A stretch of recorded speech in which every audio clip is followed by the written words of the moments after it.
Assalamualaikum warahmatullahi wabarakatuh. Perkenalkan, nama saya Ilham Ramandani. Di sini saya akan menjelaskan mata kuliah Keuangan Negara dan Daerah dengan topik pendapatan pemerintah pusat di Indonesia. Pendapatan negara sendiri itu dibagi tiga. Yang pertama itu ada penerimaan perpajakan. Penerimaan perpajakan ini ialah pendapatan atau penerimaan yang diterima oleh pemerintah yang bersumber dari pajak, bea, dan cukai yang sepenuhnya dipergunakan untuk menutupi seluruh pengeluaran. Penerimaan ini merupakan penerimaan yang diterima dari pemungutan pajak pada warga negara yang telah menjadi wajib pajak. Kemudian ada pendapatan negara yang berupa penerimaan negara bukan pajak. Penerimaan ini adalah pendapatan atau penerimaan yang diterima oleh pemerintah yang bersumber dari penerimaan lainnya atau PNBP yang tidak dapat dikategorikan ke dalam penerimaan pajak yang sepenuhnya dipergunakan untuk menutupi seluruh pengeluaran. Yang ketiga itu ada penerimaan hibah. Penerimaan ini adalah penerimaan yang diterima pemerintah baik berupa uang ataupun modal yang sumbernya berasal dari dalam ataupun luar negeri atau dari hibah lainnya. Selanjutnya yaitu penerimaan perpajakan. Penerimaan perpajakan sendiri ada dua kategori. Yang pertama itu penerimaan pajak dalam negeri, yang kedua itu ada penerimaan pajak perdagangan internasional. Untuk penerimaan pajak dalam negeri itu ada 7 kategori. Yang pertama itu pajak penghasilan. Pajak penghasilan ini dibagi menjadi dua. Yang pertama itu ada pajak penghasilan migas dan pajak penghasilan non migas. Pajak penghasilan migas adalah segala penghasilan yang berasal dari usaha eksplorasi dan eksploitasi minyak bumi dan gas bumi dikenakan pajak penghasilan migas. Untuk pajak penghasilan non migas itu subjek pajak penghasilannya adalah orang pribadi atau perorangan dan badan hukum di luar perusahaan minyak bumi. Objek pajak penghasilan ini adalah penghasilan yang diterima atau diperoleh wajib pajak selama tahun pajak, di mana penghasilan adalah tambahan kemampuan ekonomis yang diterima atau diperoleh wajib pajak baik yang berasal dari dalam negeri ataupun luar negeri. Penerimaan pajak dalam negeri yang kedua itu ada pajak pertambahan nilai dan pajak penjualan atas barang mewah. Subjek pajak pertambahan dalam negeri adalah yang pertama yaitu penyerahan barang dan jasa kena pajak di dalam daerah pabean dengan beberapa pengecualian. Yang kedua itu impor atau ekspor barang kena pajak.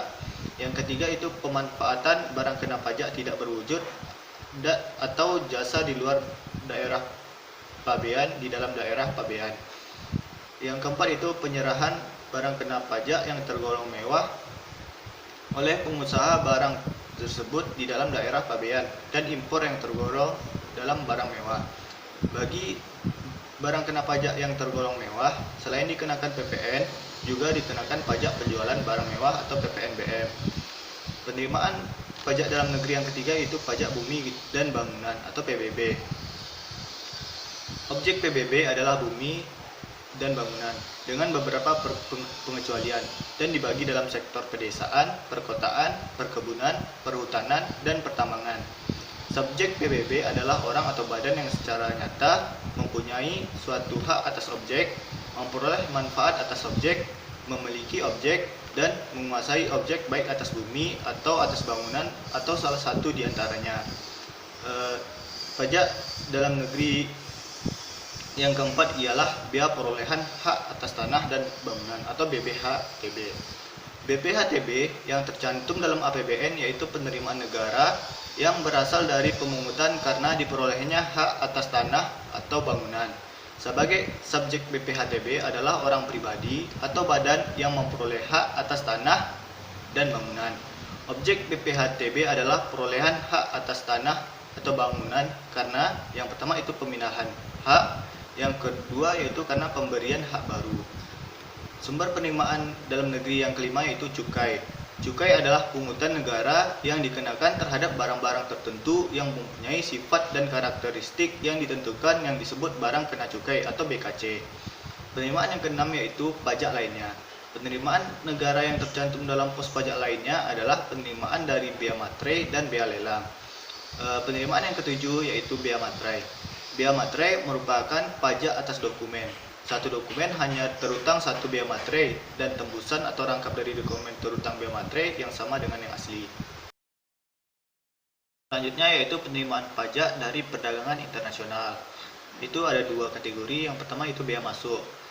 Penerimaan negara yang tercantum dalam bea masuk pada APBN adalah penerimaan yang berasal dari pembayaran bea masuk oleh para importir sehubungan dengan kegiatan memasukkan barang ke dalam daerah pabean. Yang kedua itu ada pajak ekspor.